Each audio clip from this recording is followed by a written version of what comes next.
Imagine if Apple never advertised the iPhone. Hard to picture, right? Advertising is the process of making known, but you don't need to be known by everybody in the beginning, nor can the most businesses afford to be. So you start with your target audience. Who are they? What do they need? What are their pain points and ideal outcomes? Who else serves them that you can collaborate with? Next, your message. It should be clear, compelling, and convey your unique value proposition.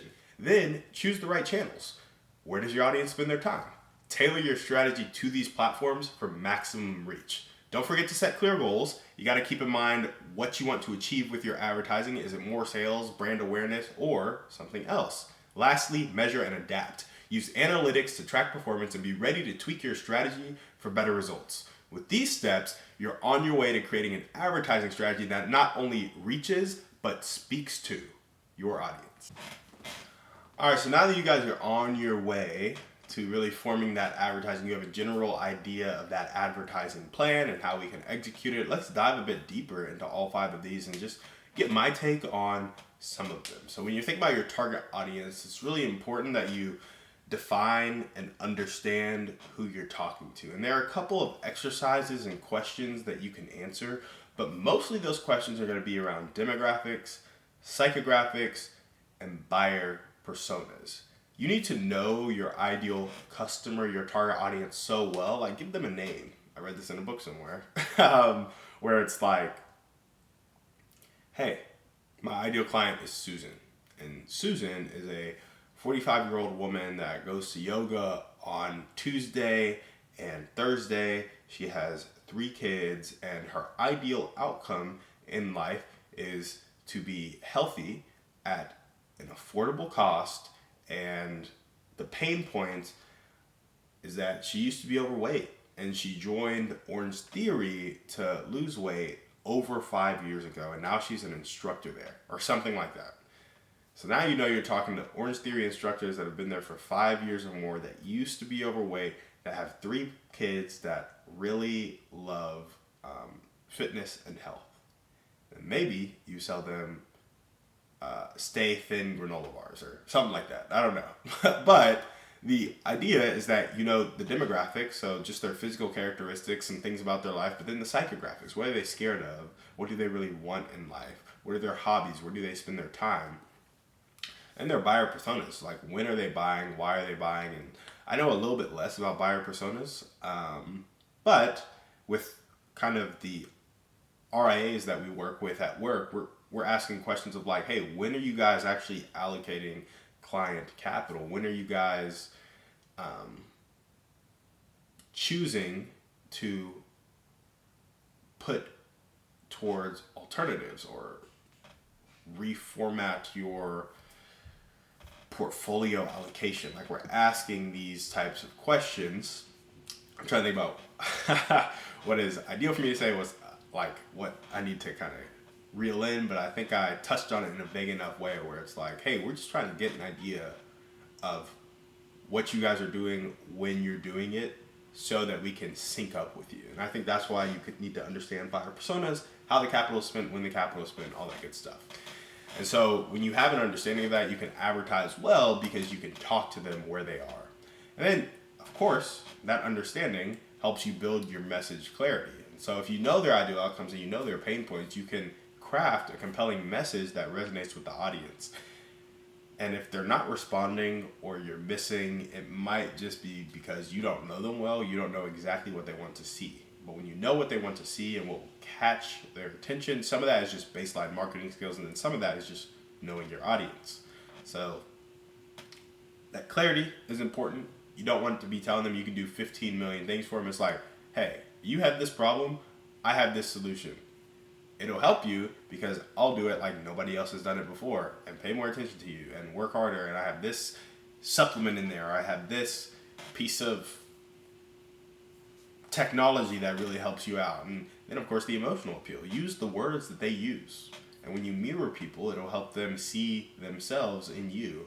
And people love themselves more than anything else. And that's a fact. So use the words they use, be clear about the problem you're solving for them and the unique ways that you're doing it.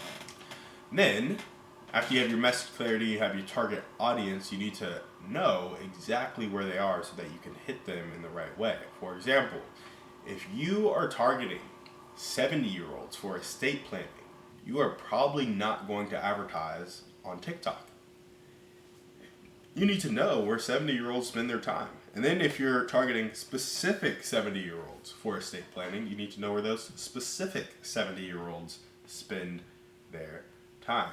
Maybe it's 70-year-olds who just exited a business or just sold off a lot of stock. Is there somewhere you can get that data and figure out where their hobbies are? They may spend a lot of time on the golf course, or they may spend a lot of time in the bingo hall, or they may spend a lot of time walking with their grandkids or something like that. I don't know. I'm not 70. I don't know what 70-year-olds do, but if you're targeting them, you do need to know. And so it's a lot of providing insights, getting insights into what the right advertising channels are, and then, hey, how can I actually execute this? So for 70-year-olds, it might be sponsoring a bingo tournament and sending direct mail. And then for 22-year-olds, it might be Facebook, Instagram, and TikTok ads.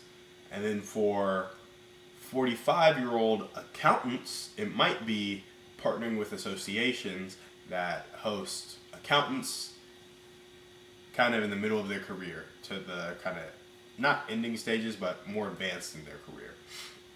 So after you've selected the channel and you know where they spend their time and how you can reach them, you set goals, clear measurable goals for the advertising campaign. It's like, hey, am I looking to make sales here? Am I looking to build brand awareness? And if you're looking to make sales, you need to know what are the conversions through the funnel. If you don't know, you definitely shouldn't spend a lot of money on that campaign, but it's like, hey, these are the typical conversions when we run this ad and have this follow-up process and this closing process and all that good stuff. If it's just a brand awareness campaign, I really don't know how to set goals for that or what that looks like, but it's probably like, hey, we're going to run these ads till a certain number of followers or a certain number of followers per impression or followers per click or whatever it is. We want to be building something. And so you measure the something you're building, you measure the steps before that, and that's just the funnel. And if the funnel's not hitting the numbers, that might mean you need to change the ad copy, the ad creative, or something around that. Or maybe you just need to be switching it out more frequently because it's getting stale. So after you set your goal, you need to measure and adapt. So you've built out kind of the funnel of steps that are going to happen, the conversion rates that are typical. Now get your KPIs. So if it's like, hey, 1,000 people are going to see this, 1% are going to convert to the next step, which means I have 10 really engaged leads now because they took my lead magnet. I had 1,000 people take my lead magnet and 10 people book a meeting.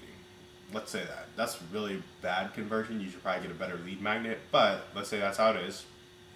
And it costs you $2,000 to make that happen.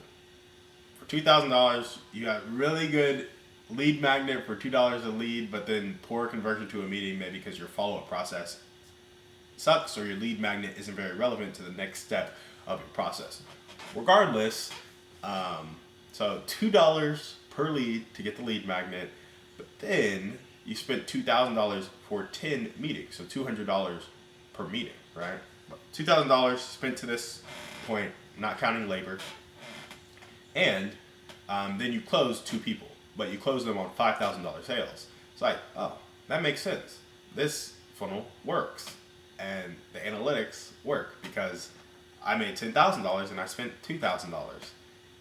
And the conversions stay consistent because when I did 10,000, I then got 100 people. And then I closed 20 and it all worked out.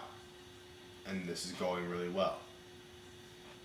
However, if it's not working out and as you scale it, conversion rates drop and paid ads get more expensive, and now the next 1,000 people you get, maybe it costs you $20,000. It's like, now I still have 10 meetings, but it's $2,000 a meeting, and I still closed 2 people, got $5,000, I lost $10K.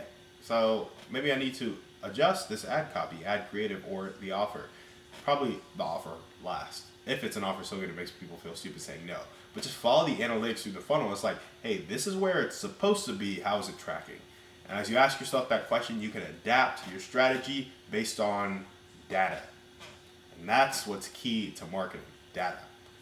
So thank you guys. And I said marketing, advertising, the process of making known. You just want to know kind of what's my input, what's my immediate output, how does that output lead to my goal? Those are the questions you should ask. Thank you guys so much for watching. We will see you on the next one. And remember, we are a community of people judged not by our wealth, but by our impact.